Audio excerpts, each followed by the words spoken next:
বলছি যে এই ওয়ার্কশপটা নিয়ে একটুখানি কথা বলবো, তুমি একটু সবাইকে বলো যে কিভাবে কি করব। তো আমরা ওইখানটা একটু বসি, হ্যাঁ আমরা ওখানে একটুখানি কথা বলি।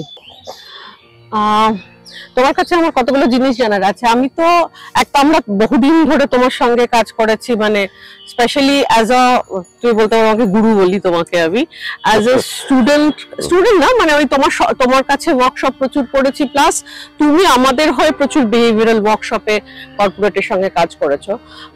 সেগুলো নিয়ে আমি একটু কথা বলতে চাই। তার আগে আমি যেটা তোমাকে জানতে চাই, তুমি তো সবকিছু ছেড়ে থিয়েটার করছো, মানে তোমার লাইফে থিয়েটারটাই মেন, পড়াশোনা সেকেন্ডারি, মানে যেটা আমরা ছোটবেলা থেকে দেখে শুনি যে পড়াশোনা করো, এই করতে হবে, তুমি সবই করছো, কিন্তু পড়াশোনাটা বাদ দিয়ে থিয়েটারটাকে মেন করেছো। সেই ক্ষেত্রে তোমার জীবনে যে এই যে তুমি তো অন্যরকম মানুষ হয়ে উঠেছো, সেখানে থিয়েটার তোমার কি ভূমিকা নিয়েছে, বা কেন তুমি হঠাৎ থিয়েটারে এলে, যদি একটু খুব ছোট করে আমাদের বলো। থিয়েটার, আমি আসলে জীবনে যা কিছু শিখেছি সব থিয়েটার থেকে শিখেছি, আর যা কিছু শিখেছি থিয়েটারের জন্য শিখেছি। তো সেইটা করতে গিয়ে যেটা মনে হয়েছে, আমি যদি অন্য কোনো প্রফেশনে থাকতাম তাহলে হয়তো এত ডায়নামিক আমার জীবনটা হতো না, এত ভ্যারিয়েশন থাকতো না।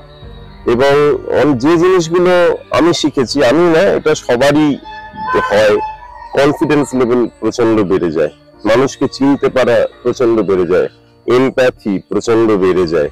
তো এইগুলো নিয়ে আগে আমাদের বলা হতো যে ভালো শিল্পী হতে গেলে একজন ভালো মানুষ হতে হয়, এবং সত্যি থিয়েটার একজন ভালো মানুষ হতে চেষ্টা করে। আমরা সবাই মিলেমিশে কিছুটা, পুরোটা ভালো তো হতে পারি না, আমাদের মধ্যে কিছু ভুল ত্রুটি থাকবে, সেইগুলো মিলিয়েই মানুষ।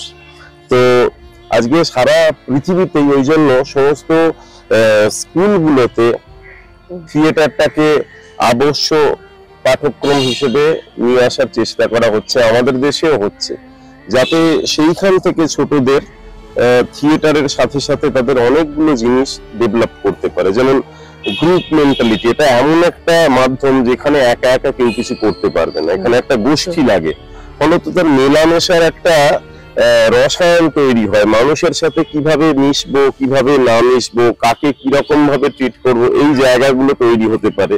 তার নির্বাচনের একটা ক্ষমতা তৈরি হয়, তার সিদ্ধান্ত নেওয়ার ক্ষমতা তৈরি হয়। অনেকে আমরা দেখি সিদ্ধান্ত নিতে ভয় পায় বা নির্বাচন করতে হেজিটেট করে, এইটা নেবো না ওইটা নেবো, সেইগুলো থাকে না। আমি একটা কথা বললে শুরু করছি, ঠাকুর রামকৃষ্ণ নটি বিনোদিনীর অভিনয় দেখতে এসেছিলেন।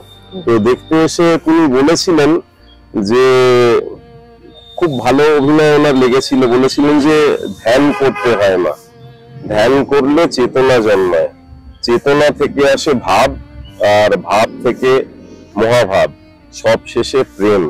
তো এই যে কথাগুলো, এইগুলো কিন্তু উনি তো আসলে খুব বড় একজন দার্শনিক মানুষ, ওনারা যা একটুখানি দেখেই অনেকটা বুঝে ফেলতে পারতেন। তো এইগুলোই হচ্ছে কিন্তু আমাদের থিয়েটারের মানে অ্যাক্টিং থিওরির মূল কথা।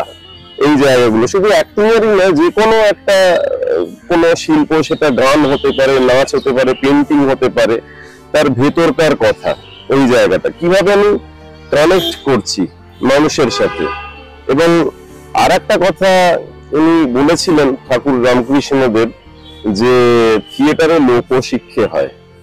তো এইটা খুব সত্যিকারের একটা কথা উনি বুঝতে পেরেছিলেন, এবং সেই জায়গাটা থেকেই আমি আমার চর্চাটা করি। এবং আমি যেহেতু মানে শুধুমাত্র থিয়েটারের মানুষদের সাথে না, নানান রকম মানুষের সাথে থিয়েটারের যে প্রায়োগিক যে জায়গাগুলো আছে সেইগুলো নিয়ে কাজ করেছি, করতে গিয়ে আমি বুঝেছি যে এটা একটা মানে সমাজের কাছে প্রয়োজনীয় মাধ্যম, যেটাতে মানুষের অনেক, সে হয়তো অভিনেতা হলো না, সে হয়তো মানে তার পেশাতেই থাকলো, সে তার মতো করে করলো, কিন্তু এই থিয়েট্রিক্যাল টুলস যে একবার এইটা করবে, থিয়েটার অন্তত কিছুদিন করবে, তার অনেক কিছু জিনিস বোঝা হয়ে যাবে, এবং সেইটা নিয়ে সে তার ওই জায়গাটা ব্যবহার করতে পারে অনায়াস ভাবে। একটা গল্প বলি, তখন এই যে আলতামিরার গুহাচিত্র আছে না, তো ওই গুহাচিত্রটা তো হঠাৎ করে গিয়ে ওই আবিষ্কার হয়েছিল, উপরে রয়েছে। তো ওইখানে দেখা গিয়েছিল যে গুহা মানবের কতগুলো আঁকা ছবি, সেইটা হচ্ছে একজন মানুষের দল শিকার করতে যাচ্ছে। তো শিকার করতে যাচ্ছে, তারা হাতে বল্লম টল্লম এই সমস্ত কিছু নিয়ে যাচ্ছে এবং একটা কোনো পশুকে তারা শিকার করছে, এইরকম ছবি আছে। আবার একটা জায়গায় ছবি আছে, সেইখানে পশু শিকার করছে না, একজন মানুষ পশুর মতো আচরণ করছে, ভল্লুকের মতো আচরণ করছে এবং তার পেছনে তারা ওই অস্ত্র শস্ত্র নিয়ে ধাওয়া করেছে। তো এইটা গবেষণা করে দেখা গেছে আসলে মানুষটাকে শিকার ওরা করে না, গোষ্ঠীবদ্ধ মানুষ যখন ওইরকম ভাবে মানুষকে কেন শিকার করতে যাবে। আসলে এইরকম হয়েছিল হয়তো যে কোনো একটা মানুষকে বা কয়েকজনকে ওইটা ডেমনস্ট্রেট করছে ওরা, হয়তো কেউ যেতে পারেনি শিকারে, হয়তো সে অসুস্থ ছিল, হয়তো কারো জ্বর হয়েছিল। তো সেইখানে তারা কি করলো, একটি মানুষকে ভল্লুক সাজালো এবং তাকে ওটা করে দেখালো কিভাবে সেই শিকারটা করেছে। তো ইটস এ রোল প্লে। এবং এখন ব্রাজিলিয়ান এক ভদ্রলোক আছেন অগস্তো বোয়াল, তিনি থিয়েটার টুলস ইউজ করে নানা রকম কাজকর্ম করেছিলেন, তিনি এই রোল প্লে নিয়ে কথা বলেছেন এবং এইটা নিয়ে আধুনিক পৃথিবীতে অনেক রকম কাজ হচ্ছে। এই রোল প্লের আর একটা ছোট ঘটনা আমি বলি, সেটা আমরা নিজেরা মানে করে দেখেছিলাম। এক স্কুলে আমরা ওয়ার্কশপ করতে গিয়েছিলাম, তো একটি বাচ্চা ছেলেকে বলা হয় যে তুমি কিছু করে দেখাও, কারো মতো করে রোল প্লে করে দেখাও। তো সেখানে কেউ করে তার টিচারের মতো করে রোল প্লে করে, সেই টিচারও দেখে, তার বাবাকে রোল প্লে করে এরকম। তো একটি বাচ্চা ছেলে বলে সে ওইখানের স্কুলের চত্বরে একটি পাগল মানুষ ছিলেন, তো তার কিভাবে সে আচরণ করে সেইটা করে দেখায়। সব ছেলে মেয়েরা প্রচন্ড ভাবে হাসাহাসি করছে। তো তখন তাকে বলা হয় যে তুমি আরো এ করো, তোমরা আরো ওকে লাগাও, আরো হাসো, এ করো, এরকম করা হয়। তো কিরকম কাগজের বল করে ছুঁড়ে মারে, এ করা হয়, তোমরা যা যা করো তার থেকে আরো বাড়িয়ে করো। এবার ওই ছেলেটি আস্তে আস্তে, যে ছেলেটি খুব আনন্দ করে রোল প্লেটা করছিল পাগল লোকটির চরিত্রটি, সে আস্তে আস্তে ওই বাচ্চাটা ওর খারাপ লাগতে শুরু করে। তখন ওকে বলা হয় তোমার এটা খারাপ লাগছে না ভালো লাগছে এইটা করতে? বলে আমার খুব খারাপ লাগছে, আমার খুব কষ্ট হচ্ছে। তখন ওই বাচ্চাদের প্রশ্ন করা হয় যে তোমরা তো এইগুলো ওর সাথে করো, ওর কি তাহলে খারাপ লাগে এইটাতে? তখন ওরা চুপ করে যায় এবং তারপরে আমরা সেই স্কুলে খোঁজ নিয়েছিলাম যে ওরা ওই ধরনের আচরণ আর করে না। তো এইটাই থিয়েটারের একটা খুব বড় শক্তি। এবং যে থিয়েটার, যে কথা তোমাকে বললাম এই গুহা চিত্রের কথা, সেটা দেখো মানুষের সভ্যতার অনেক আগে থাকতেই এই জায়গাটা ছিল, এটা একটা পারফরমেন্স। তো মানুষের ইতিহাস যতদিন থাকবে এই বিষয়টাও থাকবে। এবং আমাদের তো এক সময় বলা আছে যে অ্যারিস্টটলের সময় অ্যারিস্টটল পছন্দ করতেন না যে অভিনেতারা রাস্তায় বেরিয়ে যাবে, বলতো এদের দেখলে সব কাজকর্ম বন্ধ হয়ে যাবে, দেশের জন্য খুব ক্ষতিকারক, এদেরকে ঘরের মধ্যে পুরে রাখো, দিনের আলো এরা যেন না বেরোয়। তো থিয়েটারের একটা খুব বড় শক্তি আছে মানুষের মধ্যে। এবং এই বোয়ালের যে কথা বললাম, অগস্তো বোয়াল, ইনি ভোটে দাঁড়িয়েছিলেন ব্রাজিলে এবং বিপুল সংখ্যায় জিতেছিলেন। উনি এত খরচ করে কোনো জনসভা করেননি, উনি প্রত্যেকটা জায়গায়, ওনার জায়গার মধ্যে উনি স্কুল বাড়িগুলো বেছে বেছে উনি এই ওনার ফোরাম থিয়েটার করেছিলেন এবং করে এই মানুষকে বুঝিয়েছিলেন এবং মানুষরা ওনাকে ভোট দিয়েছিল। তো থিয়েটারের শক্তি এত বড়। হ্যাঁ, এটা আমি চিরকাল দেখেছি তোমার সঙ্গে। আমি এক জায়গায় ফোরাম থিয়েটার, মানে আমি একদম কর্পোরেটে একটা ফোরাম থিয়েটার, তোমার মনে আছে কিনা, করেছিলাম। ওদের রোজকার জীবনের কোনো চ্যালেঞ্জ দিয়ে ওরা করছিল। একজন ভদ্রলোক, তোমার যদি মনে থাকে, সময় কিছুতেই সে অফিসে পৌঁছাতে পারে না, তো সেটা নিয়ে প্রচুর কথা শুনেও সে এসে পৌঁছাতে পারে না। সেইটা দিয়ে তুমি একটা রোল প্লে করিয়েছিলে এবং ভদ্রলোক ডিফারেন্ট চ্যালেঞ্জেস এর মধ্যে দিয়ে কি কি হয় ওর জীবনে রোজ, সেগুলো করছিল এবং আরেকজনকে দিয়ে তুমি তার বদলে যে কি সেটার উপায় হতে পারে সেটা করাতে করাতে ভদ্রলোক নিজেই তারপরে চুপ করে বসে নিয়ে ভাবলো যে হ্যাঁ, মানে he can solve himself. So এইটা সত্যি কথা, অসম্ভব। এটা আমার কাছে তখন মজা লেগেছিল এবং ভালো লেগেছিল যে এইভাবে লোককে দেখালে, মানে অরিজিনাল রোল প্লে তো হয়, মানে রোল প্লে তো করানোই যায় খুব ছোট ভাবে, কিন্তু ওই যে ফোরাম থিয়েটার যেটা তুমি আরেকজনকে দিয়ে সেটাকে রেসপন্স করাচ্ছ, it's not created something, they are creating themselves. So of course সেটা একটা তো ভীষণ ভালো জায়গা। আরেকটা জিনিস আমি তোমার কাছে এখানে জানতে চাইছি, আর একটা জিনিস, সেটা হচ্ছে এই যে ওয়ার্কশপটা আমরা প্ল্যান করছি, সেটাতে তুমি আমরা কি করব, বেসিক্যালি কি হবে সেখানে, মানে অনেকেই আমাকে জিজ্ঞেস করছে ওখানে গিয়ে কি করব আমরা, মানে কারণ এই ধরনের এক্সপোজার তো খুব সেইভাবে এখানে হয় না। তো এখানে লোকের মনে হচ্ছে আমি তো থিয়েটারের লোক নই, তা আমি থিয়েটার কি হবে, আমাকে কি নাচতে হবে, গাইতে হবে, অনেকে সেটাতে ভয় পাচ্ছেন যে ওখানে গিয়ে এমন একটা কিছু পারফরমেন্স করতে হবে, অনেকেই সেটাতে সহজ নন। কিন্তু হয়তো এই আমরা যেভাবে করি সেটা জানতে পারলে অনেকে মানে আমরা এখানে এই কর্মশালায় আমরা ওই রকম ভাবে কোনো অভিনেতা বানানোর তালিম দিতে আসিনি বা পেশাদার অভিনেতা তৈরি করতে আসিনি। হ্যাঁ, যদি কেউ এইখান থেকে হয়তো তার ভাবনা পাল্টে গিয়ে হয়ে গেল সে আরেক কথা, কিন্তু সেইটা আমাদের উদ্দেশ্য না। আমাদের উদ্দেশ্য এই থিয়েটারের যে মধ্যেকার যে এই প্রায়োগিক বিষয়গুলো রয়েছে, যে টুলগুলো রয়েছে, এইগুলোকে দিয়ে মানুষের ভাবনা চিন্তাকে একটু অন্যরকম ভাবে দেখানোর চেষ্টা করা। এই যে ভদ্রলোকের কথা তুমি বললে যে সে খুব সমস্যার মধ্যে পড়েছিল, সে ভাবতেই পারছিল না। আসলে কি হয়, আমাদের যা কিছু সোসাইটি আমরা ছোটবেলা থেকে শিখে আসি, আমাদের বাবা মা, আমাদের অভিভাবক, আমাদের পাড়াপড়শি, আমাদের চারপাশ, আমাদের স্কুল, একরকম ভাবে আমাদের মাথার মধ্যে গেঁথে গেঁথে গেঁথে গেঁথে এমন জিনিস ভরে দেয় যেইখান থেকে আমাদের ওই একবগা চিন্তা ভাবনা হয়ে যায়। থিয়েটারে এসে আমরা আবার সেই মানুষগুলোকে আমাদের একদম শিশু অবস্থায় যে জায়গাগুলো ছিল, যে স্পন্টিনিয়াস জায়গা ছিল, যে ইম্পালসিভ ভাবে আমরা চলতাম, সেইগুলোকে ফিরিয়ে আনার চেষ্টা করতে পারি। এই যে আমরা যেভাবে বসে কথা বলছি, আমাদের এখন খারাপ লাগলে আমরা উঠে যেতে পারবো না, কিন্তু একটা বাচ্চা ছেলে তার যদি খারাপ না লাগে সে খেলতে চলে যাবে।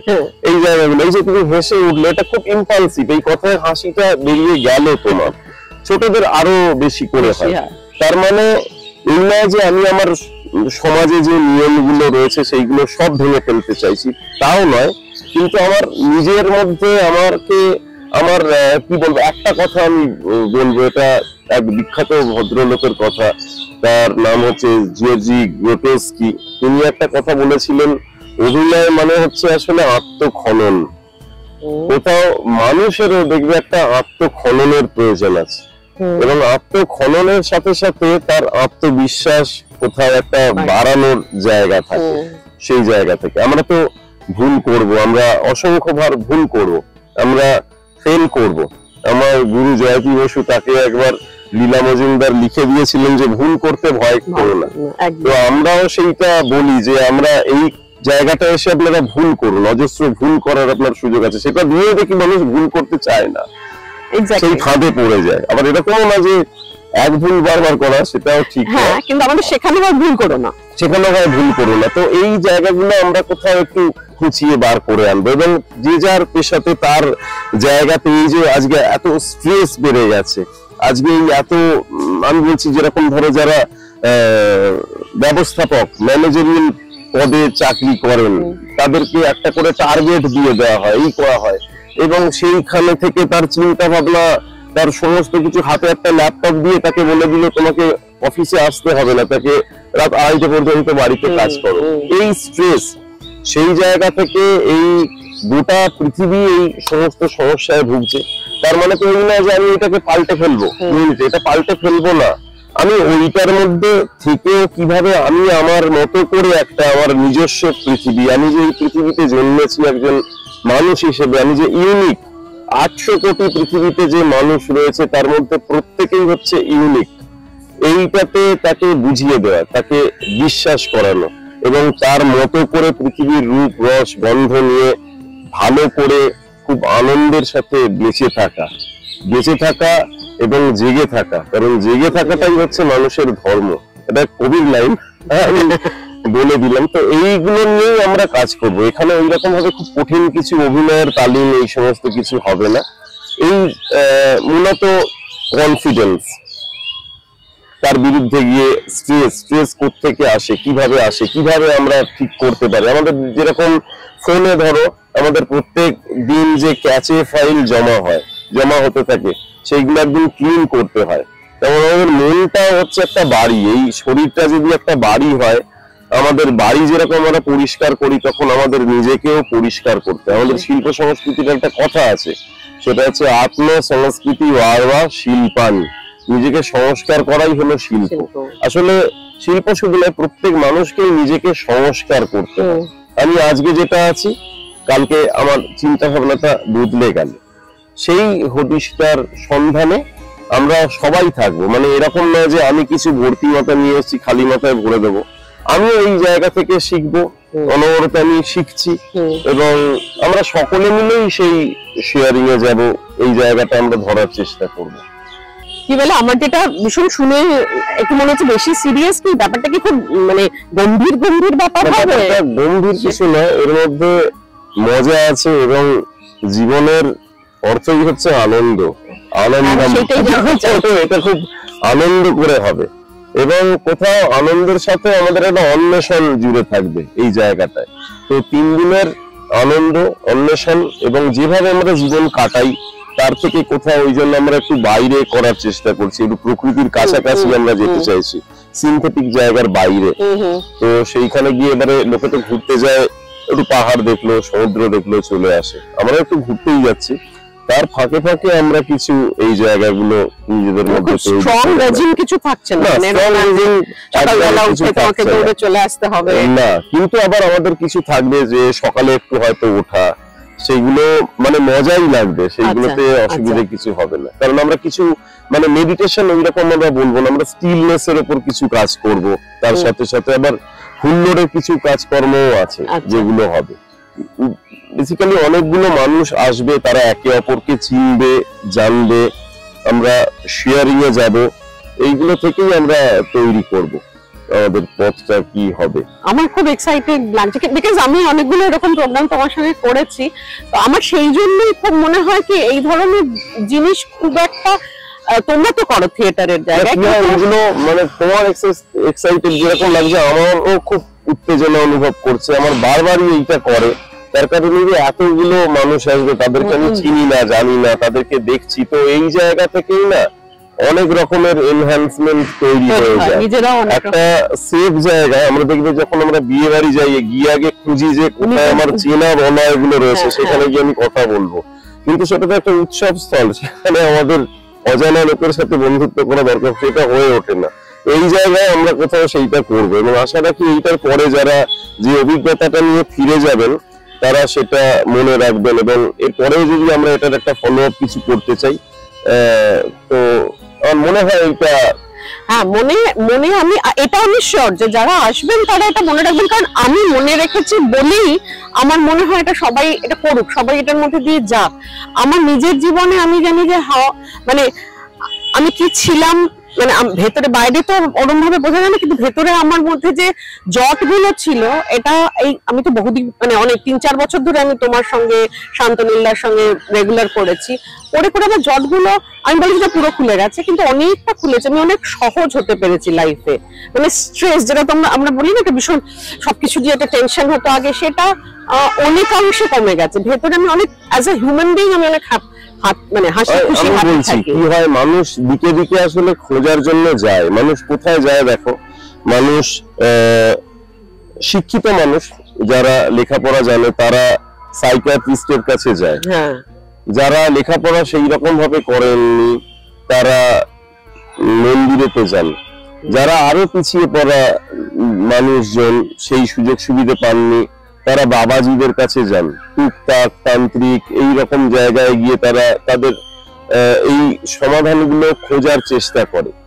থিয়েটার এমন একটা জায়গা, এই সমস্ত কিছুর ব্যতি রেখে একটা খোলা স্পেস, যে জায়গায় মানুষ এলে তার নিজস্ব ইমোশন, তার নিজস্ব লজিক, এই দুটোর পারমুটেশন কম্বিনেশনে সে একটা কি বলবো, লজিক এবং তার ইমোশন নিয়ে একটা ব্যালেন্স মানুষ তৈরি হতে পারে। একদম, যেখানে ঠিক বলে কোনো ব্যাপার নেই, সবই ঠিক, আবার যে যেভাবে দেখছে আর কি। Thank you.